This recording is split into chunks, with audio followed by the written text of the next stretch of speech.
Well, good morning or good afternoon, whatever the case may be to folks joining us today. I want to welcome everyone to today's webinar, Practical Applications of Lean Six Sigma Concepts to Improve Efficiency and Organizational Productivity. This is a special webinar today hosted by Dexter & Cheney and presented by FMI. I am Andy Holtman with Dexter & Cheney, and in just a few moments I'm going to turn things over to Ryan O'Shea with FMI. But as folks are still kind of trickling in here for the first few minutes of the webinar this morning, I just want to take a few minutes and just go over some housekeeping tips. Just in case this is your first time using the GoToMeeting or GoToWebinar interface, you might notice the navigation bar there on the right-hand side of your screen. This is how you interact with us during the webinar today. The top of that bar, you should see an orange arrow. You can expand or hide that bar to your liking. But you also find a number of different options there where you can adjust the settings, like I said, interact with us, and more. One other thing you might notice is that you are muted today. We do have a good number of people on the webinar this morning, so we just want to make sure that everyone's able to hear the presentation. There's no background noise or chatter, etc. However, like I said, you can still use the dialog boxes there to ask a question, or you can raise your hand.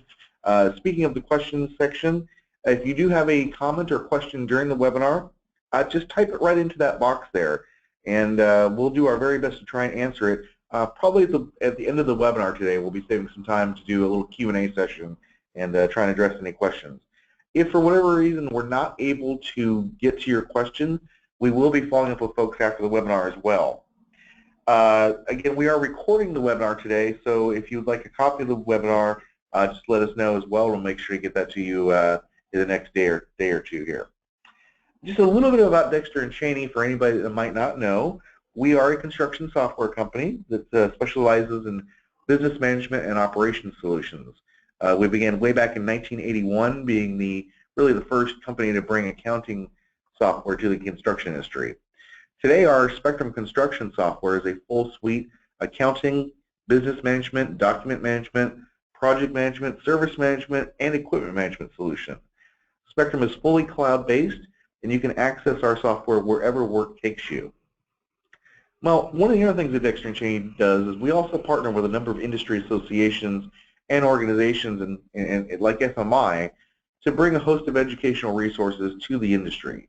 These include webinars like you're on today, white papers, videos, blogs, podcasts, and a whole lot more.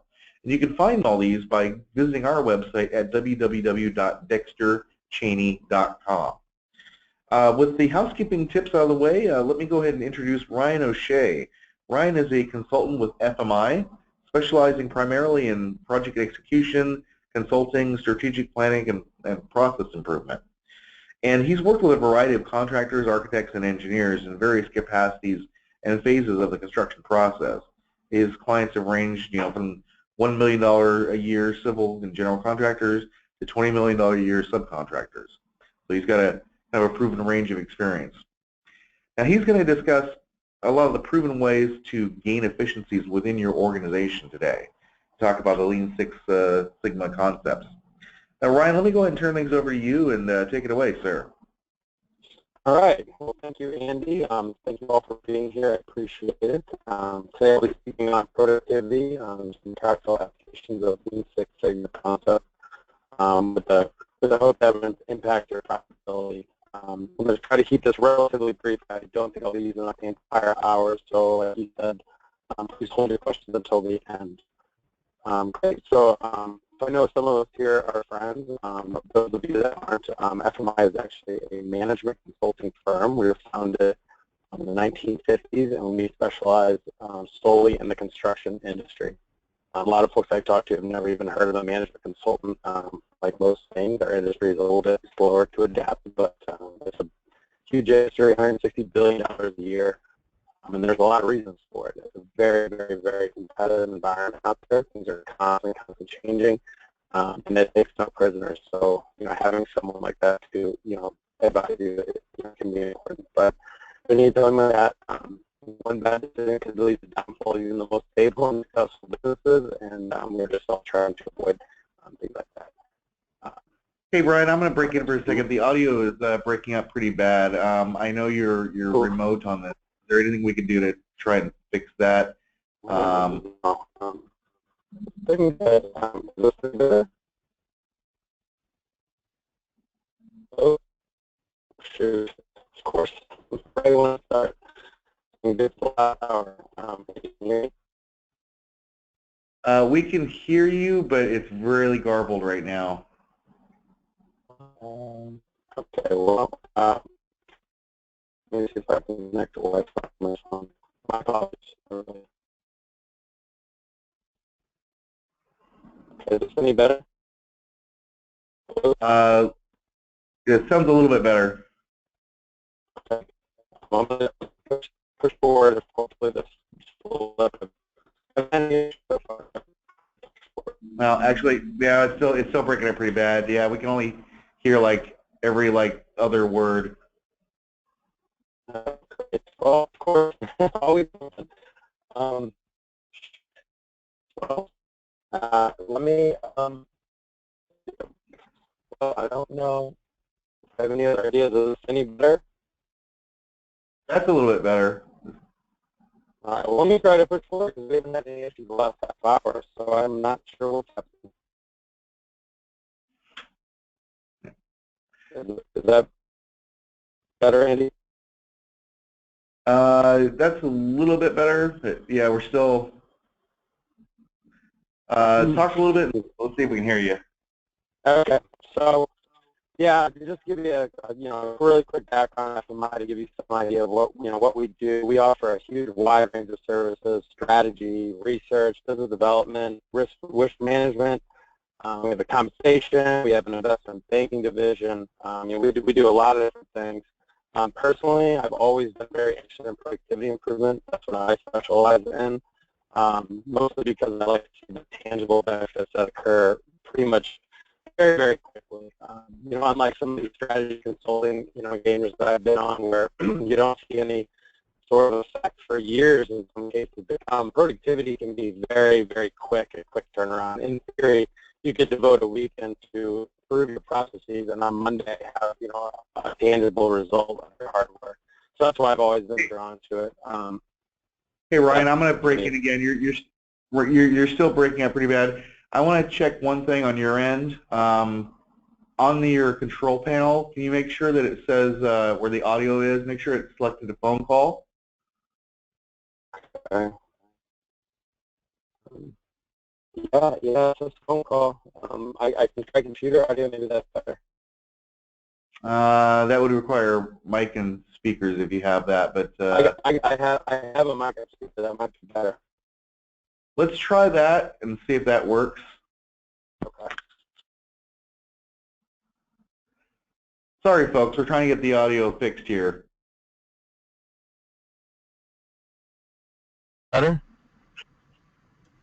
Hello? Speaking. Yeah, there we go.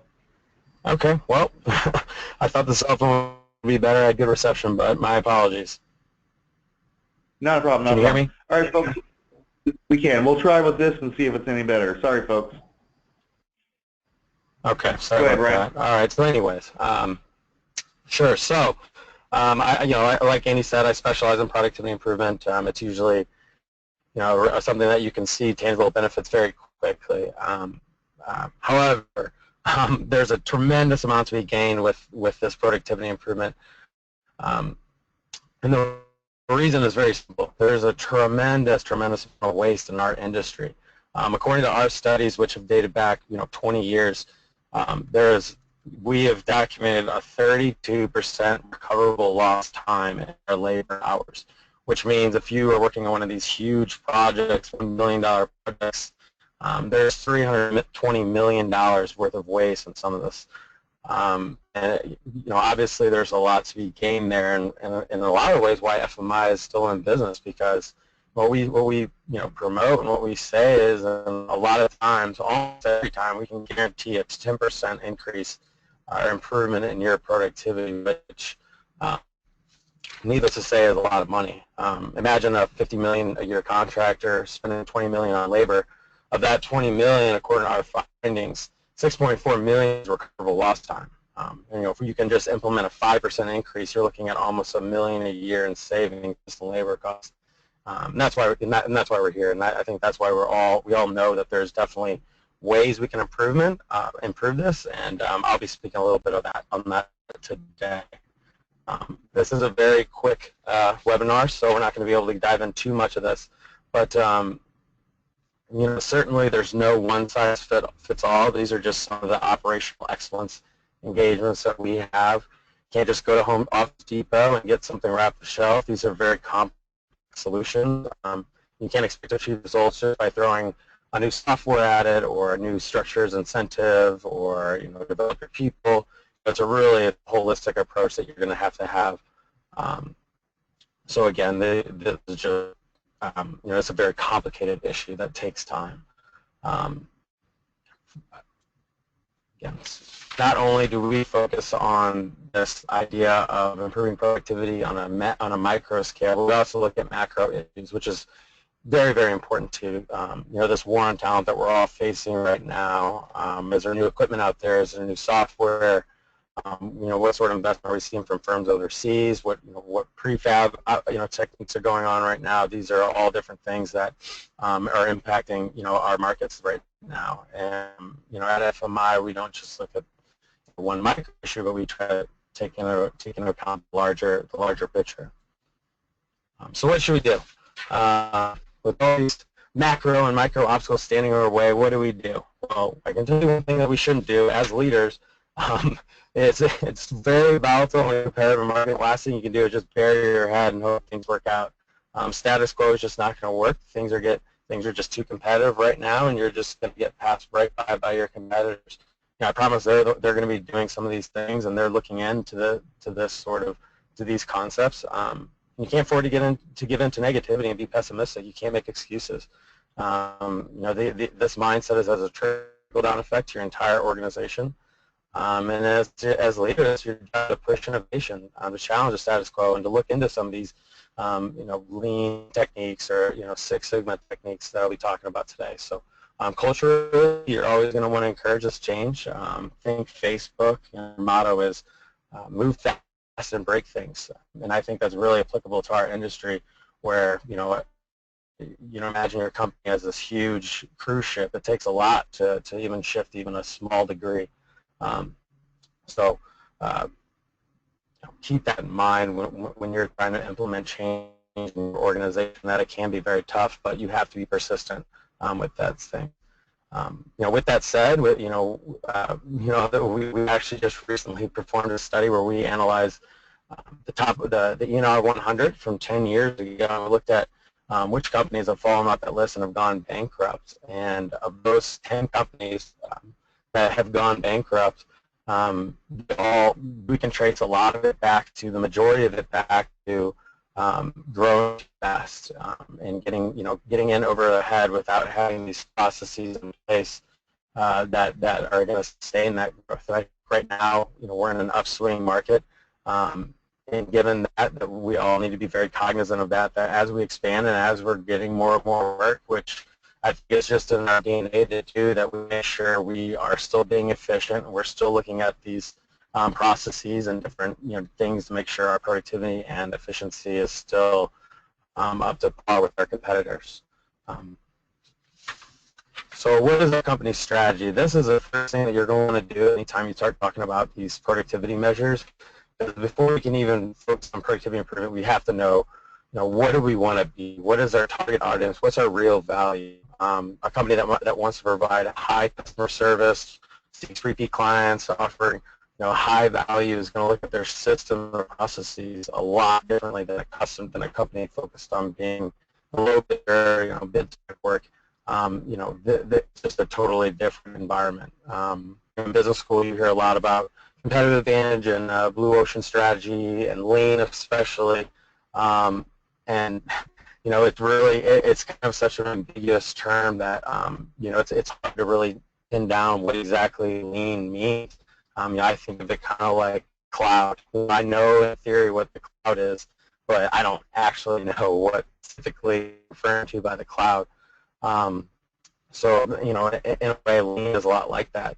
And if you're looking for that competitive advantage over your competitors, you can't just turn to one specific thing. You can't say, oh, we're going to be really lean because in today's environment, anybody can quickly copy and reverse engineer the most game-changing of innovations. If you are leading the industry in prefab, it's going to get copied by your competitors in time. So where you can carve out a competitive advantage, and what I'm trying to get at, is by always staying on the edge, by always adapting quickly, constantly focusing on staying ahead of the curve, whether it's new technology or efficiency or some of these lean concepts, Six Sigma, whatever it is. They'll always be looking for the next thing to give you that advantage, because that's really the only thing that actually is sustainable.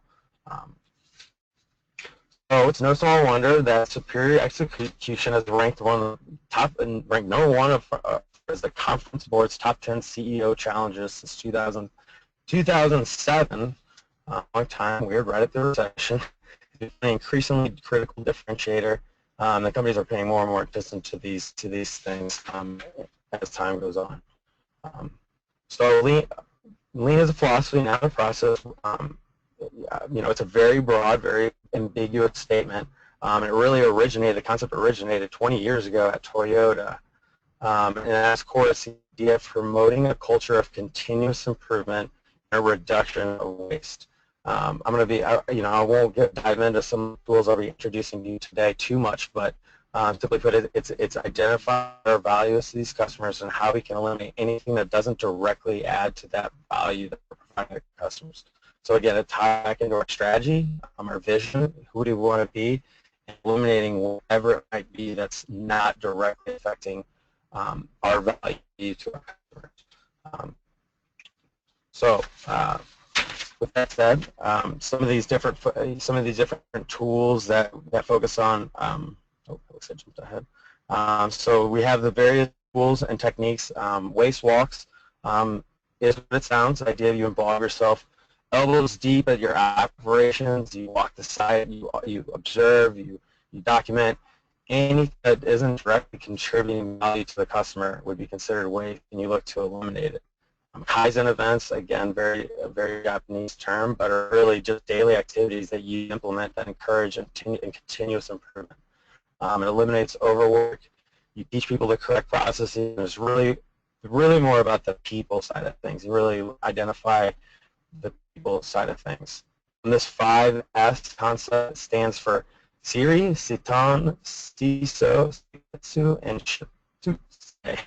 Japanese is not very good, but it's really sort, set, shine, standardize, and sustain. And it really describes the process of how you organize space for efficiency and identifying and storing items used and maintain sustain the new order of things. Again, it can get very, very detailed. I could spend a week talking about the 5S, but it's really this concept of organizing space for efficiency.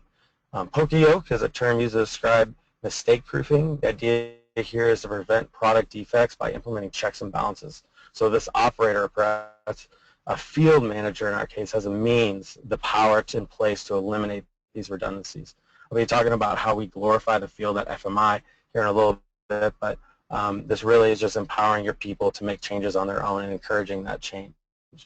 And activity analysis is more of a Six Sigma approach. This is analyzes your employees' activities, and it breaks down exactly how much time is required to complete a task in the hopes of identifying ineffective steps. The actual 6 steps involved would be define the problem, identify the cause of the problem, develop solutions, implement solutions. Most important is the big one is measure the solutions. I can't tell you how many times we've implemented things with our clients that weren't measured, and sure enough, 100% of the time they slowly just wash away. So the measure part, no matter what you try to implement, is the key factor here. And then number 6 is recognize and reward the team's efforts. If you are able to measure something, you're able to reward something, and you can start to encourage positive behavior. But again, working from the perspective of the client who consumes your product or service, the value is any action or process that a customer is willing to pay for. So again, when you're looking at your own organization, you need to identify those things. What is our strategy? What is our vision? And is this providing value to your customer? So the Lean and Lean Six Sigma, really is about knowing what your customers want, what are they willing to pay for, and not allowing this non-value added work to creep into a process. For example, maybe you have approval steps or handoffs that might not be necessary within your different processes, whether it's pre-job planner or whatever it is. You have too much of these approval processes that you look at and be like, well, is this really necessary? Is this really providing value to our client? A lot of times the answer is no, and it's something that can be eliminated or at least maybe combined with another step or whatever have you. So these are the different places that waste can occur, these eight different things: defects, overproduction, waiting, non-utilized talent is a big thing in our industry today. Obviously, the number one challenge that we're all facing. The work's out there. It's really just who has the talent, who has the good people in order to actually perform the work. Transportation, inventory, motion, movement of people or equipment that does not add value. Logistics. We spent weeks with the client just looking at site logistics in different ways. You can improve that. I've got endless stories of different site logistics, things that have come up in my career so far. It's fascinating. I was just talking with a project manager recently who was singing to the moon how proud he was for getting a good deal on all the porta potties at his job site. He got them sent a little bit off-site, so the porta potty guy didn't have to drive around a big fence to get to him, and he saved a ton of money. But little did he know, every single person that had to go to the bathroom throughout the day walked 15 minutes to the porta potty and 15 minutes back. So you add that up, and it's a tremendous number there. So please keep in mind site logistics.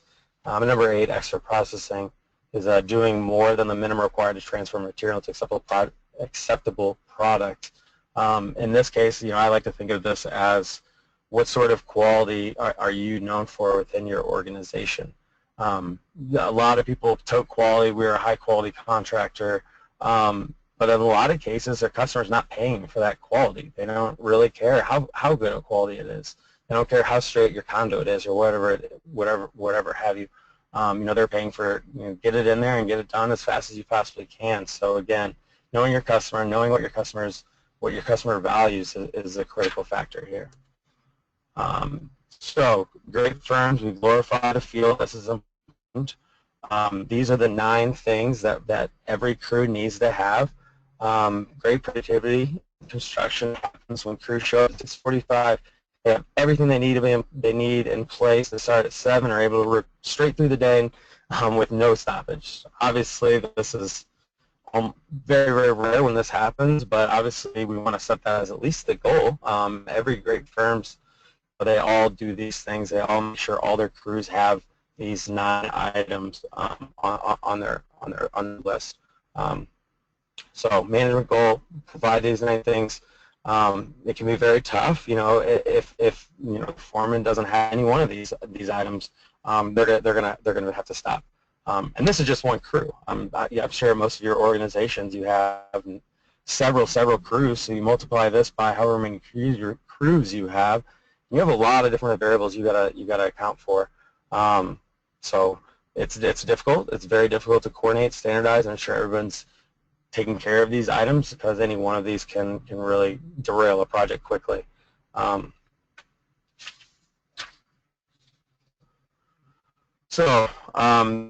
This is one of the couple tools I'm going to be introducing. I'm going to very briefly. This is an organizational level. Here's as you look through your org charts, are there roles that can be combined? Are there roles that can be eliminated? I know that's a scary word, but this is as leaders in your organization, you need to be constantly asking these questions. If it's not you, it's no one is. And if you're not a leader in your organization, you should be speaking up, and this is just an opportunity for you to differentiate yourself. Is it clear who's responsible for what in their processes? Are they standardized within our organization? Are they clear within our organization? I can probably answer that question for you, and it's probably not standardized. That's just the way the industry has evolved over the years, especially with the older guys who know their value to your organization. They're going to be doing things the way they've always done them, and it's like steering a cruise ship. It's very difficult to get these individuals to change what they're doing. But again, you need it. If it's not you pushing these things, it's not going to be anyone. So identifying your org charts can be a very helpful tool. Putting in process maps can also be very helpful to identify where these items of waste can be. This is a very complicated tool. We don't use this very much, but it can be a great way to identify opportunities to eliminate waste by shifting a responsibility of one person who might get paid more to another person who might get paid less. If you are having a project manager, for instance, perform a task that an administrator could perform, that's waste. I know a lot of companies right now are they're starting to look at adding project managers, and their project managers are running 1,000,000 miles an hour. And I tell them a lot of, if you think you can hire an administrator and keep her busy 40 hours a week doing tasks that your project managers are currently doing now, then it's a no-brainer. It'll pay for itself. The difference in salaries alone would easily pay for itself. This is very complicated to explain in a webinar, but basically it's one color of these boxes is outsourced to one position and another color is outsourced to another position, and you place them in these different columns to, again, this is a step-by-step linear sequential order here from left to right, and it gives you an opportunity to figure out where these redundancies can be. So again, that's just another tool. Here's another tool that we like to use a little bit more often. This is a way to make sure that in your organization, everyone knows who's responsible for what, and that there's no gaps. Are all of our functional areas covered by our personnel? Is there a primary owner for each responsibility? A lot of times that answer is also no. And where are these areas that we need to develop our people? As an example of what a project manager, a typical skill set of a project manager, it's kind of a granular level, but this would be, a green would be what your typical project manager would be proficient at as far as a skill, with your yellow being aspirational, and telling your project managers, if you want to move up in your organization, these are the things that we want you to get better at and focus more on. Again, this is focusing on these efficiencies, making sure everyone's performing their tasks to their skill level, and you don't find any waste within your organization using these different types of tools. So this is what we call the DMAIC as an acronym. This is another tool that we use as a guide. Essentially, it's boiled down processes, a boiled down way to identify your processes, defining the issue, measuring, which I talked about earlier. This is really key to FMI. What we really strive to make sure any new process or anything new that we try to implement in an organization needs to be measured.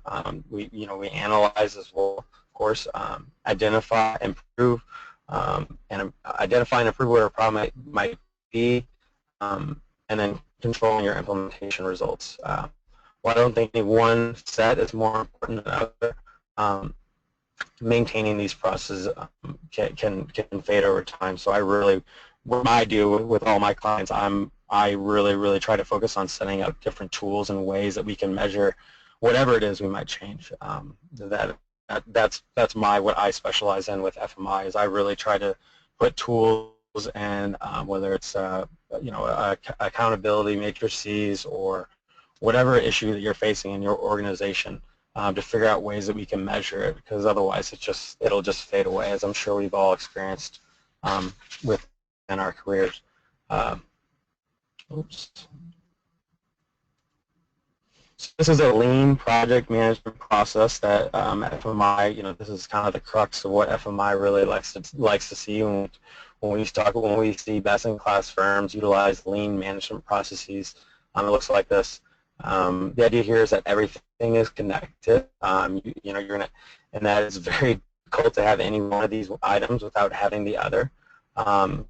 If you don't have an effective pre-job planning meeting and you're sending your foreman to the job site without any knowledge of the job, it means he or she is going to have a very difficult time doing any sort of short interval look-aheads, of course.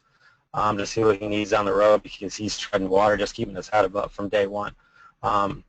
And if you don't have any short interval planning, it's going to be a lot more difficult to have these daily huddles and communicate the information to the rest of the field, what we need, what we're doing today, what we're doing the rest of the week. If you don't have these daily huddles, it's going to be difficult to get any sort of exit strategy, so on and so forth.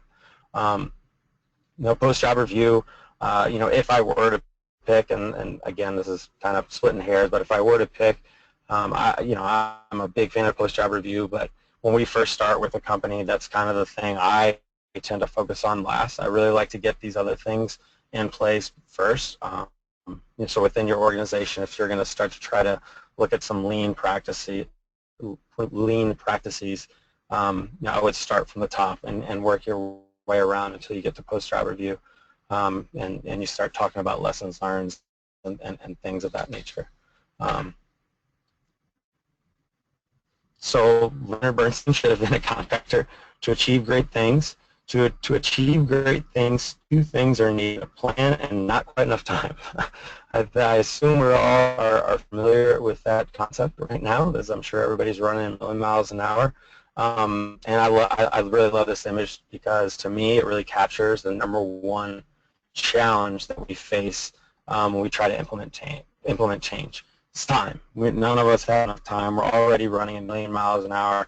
How can we expect to carve out the time necessary to implement some of these things? And it's incredibly difficult. As a consultant, it's easy for me to sit back and say, oh, you should do this, this, and this.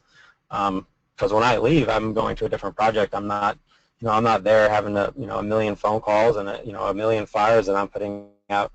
So from my perspective, it can be easy to say, why aren't you doing this and that? But the key here is that you need to prioritize what those critical levers are that are going to move the car forward the most, and focusing your efforts on those. When you stop the car, what are you changing? Are you changing gas and tires? Or I'm not a NASCAR guy or whatever, but these are these couple key items that you can do when you do stop the car, because it is it's moving quickly, and you can't just keep stopping it, or you're going to lose the race. FMI, we're not necessarily successful because we know something that other people don't. We're really successful because we are good at identifying what those really key issues are and helping guide an organization when they do decide to stop the car, of how we can best get these things in place. I like to think of us sometimes as almost like a trainer for losing weight. I think we all know the key components of how to lose weight, exercise and diet. But yet, a fitness trainer is a huge industry right now, and that's because, it helps. Our time is limited, and when we are, devoting our time towards losing weight or getting in better shape, we want to make sure it's being maximized at its absolute most potential. And that's a lot of what FMI really focuses on when we talk about productivity improvement. Is really focusing on what those key levers are to move your organization forward, and not only that, but understanding what the obstacles are that comes along the way. That can derail any sort of change we're trying to implement as much as anything. So I love this slide. This is as you see across the top, these are the 7 items that can really, or 6 items, I should say, that can really derail even the most basic of implementation. Have we identified a real case for change? If we haven't really driven home that idea, we're just going to maintain the status quo. Okay, so if we do have this case for change, but we don't have that vision that I talked about earlier, we don't know what our value is, we don't know what our strategy is, and who we want to be in the industry, but we do have the skills, incentives, and all these other things, it can be confusion. People don't know why we're doing what we're doing, or whatever it might be. If we don't have the skills, I see this a lot. We have this case for change. We know why we need to change it and where we're going, but we haven't developed our people enough to actually follow through with it. You're just going to have a lot of anxious people walking around the office because they know they need to, but they don't know how. They don't have the skills to do it. And again, you can go right on down the list. If you do have all these things, you have the skills, but you haven't incentivized your employees to follow through with that change, it's just going to happen very gradually. I see this a lot. That's maybe the most common of all these type of issues that we come across. But you have to incentivize these people, your organization to change. Whether that's it's implementing some of these measures and measurements to actually measure it, to either reward or reprimand your employees. You need something in place to incentivize them to do it. Resources and an action plan. I'm a huge believer in action planning, measurement and action planning. Can't tell you how many meetings I've walked out of without an action plan. We talked about all these really cool ideas and all these great concepts, and we left, and that was the end of it. So I always try to leave every meeting with an action plan and setting a champion of each action and each strategy and due dates. Highly recommend that for anything you're trying to implement within your companies. So maintaining proper balance, this is the key. Looks like I was running a little bit behind, so I felt I had to really hurry. So I'm wrapping up here. But while we're really firm believers in establishing a standardized, efficient, lean processes across your company, it really becomes a balancing act. It really becomes a balancing act between your people and your processes. You can have the best processes in the world, but if you don't have the right people in place to perform them, you're not going to be successful. And the same goes the other way around. You can have really great people, but if you don't have these processes in place, you don't have a focus on being this lean organization, you're pretty much guaranteed to see a lot of waste, and it's going to be very difficult to be successful within your organization. So that's it. That's it for me.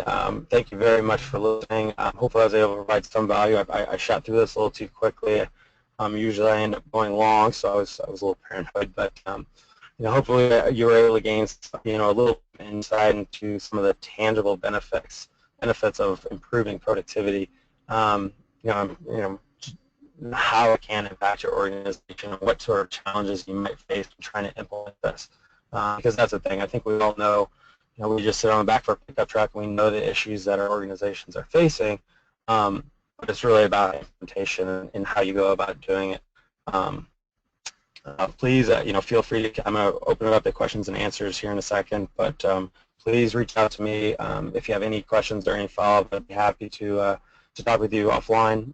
My email address is roshea@fmi.net. It should be. You should get that information with the recording. But please reach out if you have any questions. And otherwise, Andy, let's open it up to questions. Sounds good. Folks, go ahead and enter in any questions you might have for Ryan here in your control panel.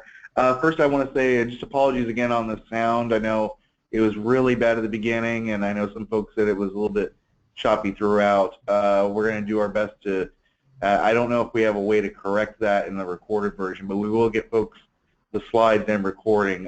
Just let us know if you'd like that, and we'll make sure we get that to you. Ryan, here's a question. Obviously, I'm going to ask this as the technology guy, the software guy on the call here. With our product, we've built in a lot of different things, from having an ERP platform which shares all different functionalities across things. You're not having to do duplicate entry of data, to automated workflows built in throughout our Spectrum product. There's a lot of things that we've done to increase efficiency from a technology perspective. How much of a role do you see technology in general playing in a lot of these Lean Six Sigma practices? Are we going to see a lot more things that are going to kind of automate these things a little bit better? Oh, yeah. I mean, absolutely. I think, yeah. In a lot of ways, I think that goes without saying. The industry, our construction industry is way behind the times as far as technology goes. There's a lot of great companies just like Dexter and Cheney that are putting out amazing products every year that have huge impacts on productivity. Some of these, we talk a lot about empowering your field guys to know the score of what's going on out in the field, and Dexter and Cheney I know offers a lot of really great products that as managers will enable your field guys to know how they're doing on their given tasks, on their given projects in real time in a lot of ways. And Dexter and Cheney also is really great because it does incorporate with a lot of other products that are out there right now. It's really seamless with how it integrates with other products, unlike some of your competitors. So to answer your question, yes, as time goes on and as we start to wake up a little bit and see all the different value that some of this technology, all the mobile devices and the apps that we have, at our disposal is only going to just, improve, these wasted efforts that a lot of us, I'm sure, see every day. The list goes on and on of things I've seen as far as, recording things by hand and then scanning them and then sending them to your home office, where someone in your home office has to read it and then enter it in the system, and then that's a lot. That's crazy, and that's why Dexter and Cheney is who they are and where they are today, because they've eliminated a lot of that already. So yes, as time goes on, it's only gonna play more and more of a role, and the sooner that you embrace that and the sooner that you can integrate these things into your organizations, the more of the more of a competitive advantage you're going to have, which I was trying to hint at earlier, is that there is no one thing. You can't just get this app or program or a suite from Dexter and Cheney and just expect to have this big advantage over competitors. Having a competitive advantage means you're constantly looking for that new thing. You're constantly talking to Andy at Dexter and Cheney about, all right, what's the new thing out there? Whatever it is. So yes, highly encourage you to stay ahead of the curve with that. Yes, definitely. Absolutely, it involves getting buy-in from everybody in your company too to utilize whatever products or tools are out there as well. Speaking of which, this leads into another question that we have here. Any suggestions on how to get the old guard in the field and in the office to embrace data-driven continuous improvements? That's one of the biggest challenges out there, especially right now, because your old guard are probably one of your most valuable employees, and they know that. So there isn't a lot you can do as far as holding their feet to the fire with getting these guys to change. There is no easy answer. The only thing I try to do is just talk to them like a human being. Frankly, there's nothing else you can do. Just talk to them like a human being. Try to get to them on a personal level and explain to them what you're trying to do. As equals, and that should go without saying, of course. But just talk to them, one person to another, and a lot of times they're going to recognize like the value and what their change means, because a lot of times they think of themselves as being on an island. They've done things the right way their entire careers, and they've made a really great career for themselves. But trying to encourage them, implore them that you aren't on an island, that people look up to you, and that your actions actually have a tremendous impact with the entire organization. So a lot of times when you come at them from that angle, and you come at them from a almost like a CEO talking to or almost like a president of like a NBA basketball team to a star player. The star player is in some ways as valuable as the entire organization. Think of LeBron James. How can Dan Gilbert ask LeBron James to do anything that he doesn't want to do? LeBron James does anything he wants. It's the same way with a lot of our companies, and a lot of our superstar foremen and superintendents. But if you do, you bring the human side of things to it, and you explain things in great detail, take them out to dinner, whatever it might be. That's what I found to be the most effective. Certainly, you don't want to approach them, from any sort of authoritative, reprimand situation, because think of LeBron James, and that's what I do. Think of LeBron James. How would you approach LeBron James, who knows what makes your whole organization, valuable? So, come at him like equals and just try to explain things from your perspective, and don't expect this dramatic change. It's just never going to happen. Just accept that and try to get what you can out of that individual, and work on the people below them, and that's just reality. That's all you can really do. Absolutely. I think this is more of a comment based on following up on this question than anything else, but Paul, the ad is measurement. Show the old guard how the change will make the project/company money. It's hard to argue with change if it is measured in dollars. Yes, so, absolutely. Yeah, I mean, like that's got to be part of your whole pitch to this individual is, yeah, I mean, there's a reason that you're doing it. I'm sure the first thing that they'll say is that, oh, my way works better, blah blah blah, and they'll have just as many reasons and data points and sometimes to explain their way. These are very stubborn people that really, our industry tends to attract, the type A personalities that are going to reject things just for the sake of rejecting them, just without all the evidence in the world might tell you otherwise. But they still are very headstrong people. And I really don't mean to typecast anybody with this. This is just based on my experiences and what I've seen, which is somewhat extensive. I mean, I do feel like I know what I'm talking about. So, yeah, it's really just a multifaceted approach. Trying to get these guys to I don't want to say fall in line, but to try to help you, help them, help you. Absolutely. Let's see, another question here.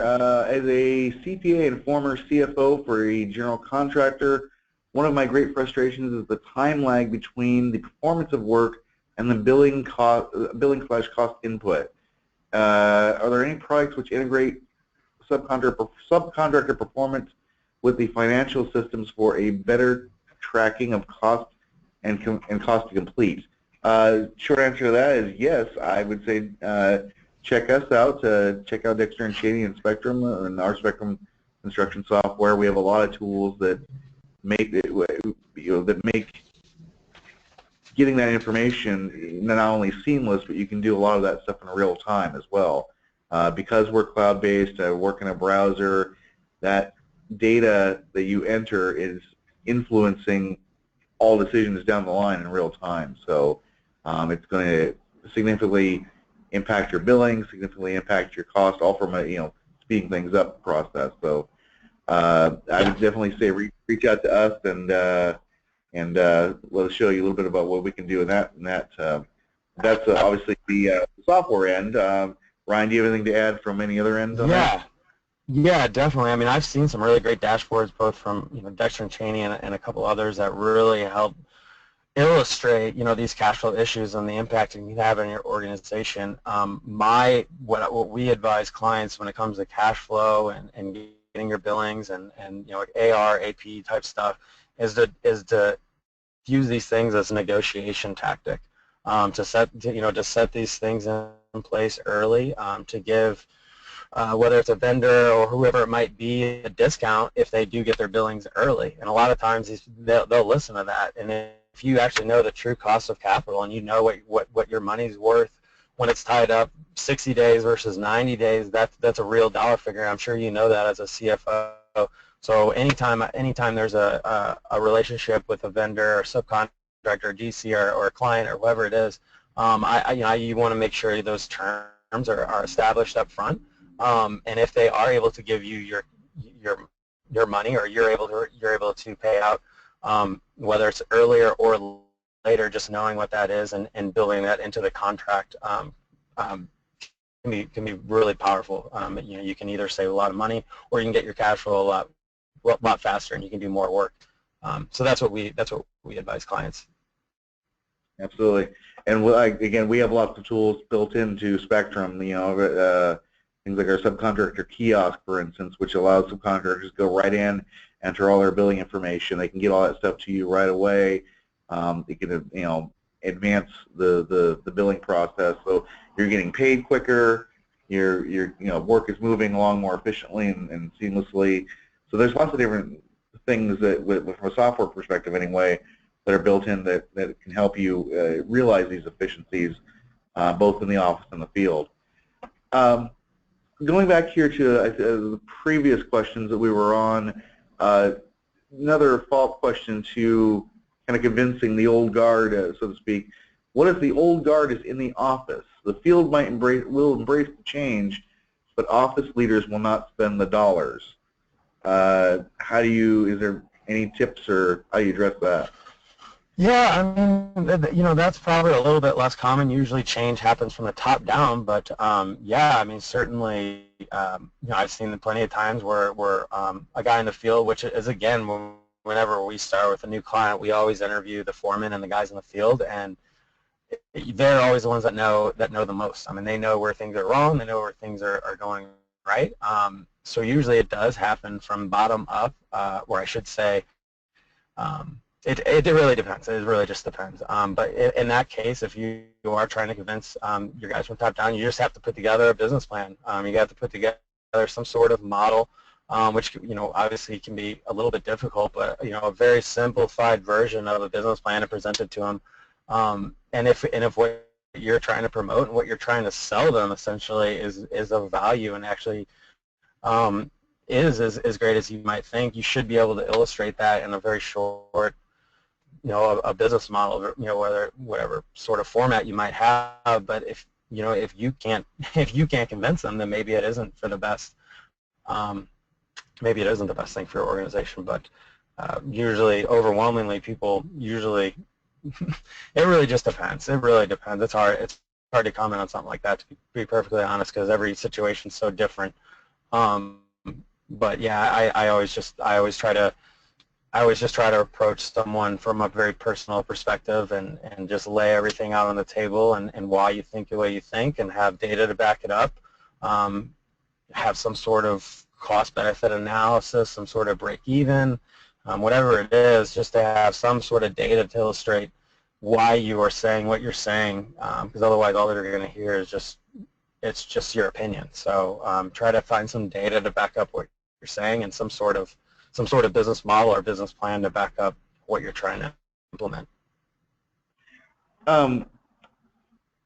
Ryan, from a power standpoint, how much advantage can something like a peer-to-peer review have? Like if you get leadership talking to another peer company and finding how they do things or what kind of efficiencies they realize, how powerful can that be? Oh, I really am not trying to promote FMI, but I really, that's one of my favorite things that we do at FMI. We call them peer groups, and they are tremendously valuable. We take 6 to 9 or so contractors that don't compete with each other from different parts of the country. And typically they'll meet once a quarter, and they just lay everything out on the line and totally open book, communicate with with each other, with what's working, what they're seeing in the marketplace, whatever it is. I mean, everything. What are their best practices, project management best practices? What are they doing with their CFOs? We do audits, we do parallels, we do all kinds of different things, but peer groups can be an extremely powerful tool, and I would encourage any company, any contractor, any company in general to at least look into them. I know there's a bunch of organizations outside of us that actually offer peer groups, so it doesn't have to be FMI certainly, but highly recommend looking into those, because I guarantee you it will pay for itself without a doubt. It's fun. All right, folks, I see a couple more comments. There's a bunch of questions from earlier. If you have any last minute questions, we'll try and get to maybe one more here. I just want to apologize again for the earlier sound issues. Thank you to everyone who stuck with us through the webinar today. I know we had some people that have dropped off on the last question here. Does Dexter and Cheney have peer groups? Yes, we actually do. We have several users groups that meet throughout regionally, so yes, we have those as well. Let's see. We had a few questions. I don't want to commit for Ryan or to Ryan on this webinar now here, but had a few questions about whether or not this webinar would be repeated since there were earlier sound issues. I can just say we will certainly look at doing possibly a repeat of this shortly, maybe in the next month or so, or maybe 2 months. I don't know, Ryan, would that be amenable to you? Yes, absolutely. I obviously feel horrible that I had these issues. I haven't had issues for the hour leading up to this, and of course, of course something would happen right as I start. I can't explain it either. So my apologies, sincere apologies, but yeah, I absolutely would love to do that. Yep. And for folks that requested the slides and recording of today, yes, we will get these out to you as soon as we can. Usually later this afternoon. Sometimes if the recording takes too long to render, then we will get that out by Friday morning to folks. go ahead, if anybody would like a copy of the recording, you can email me at aholtmann, that's AHOLTMANN, that's 2 N's on that, at dexterchaney.com. Just drop me a quick email saying I'd like a copy of the slides and recording, and I'll make sure to get that out to you. If anybody would like to contact Ryan, again, Ryan, your email address is? It's roshea@fminet.com. Perfect. All right, folks. Well, we're going to go ahead and wrap this up for today. Again, thank you for everybody for joining us today, and those that stuck with us through the unfortunate audio issues. We will certainly entertain doing another webinar shortly on this. We'll leave this up for about another 60 seconds or more, and then we'll close it out. Ryan, any last things you want to say? Nope. No, I think that's it. Again, my apologies for the audio issues. Unfortunate. All right, folks. Like I said, we'll leave this up. Again, if anybody wants a copy of the slides recording, just reach out to us and let us know. Thank you, everyone, for joining us.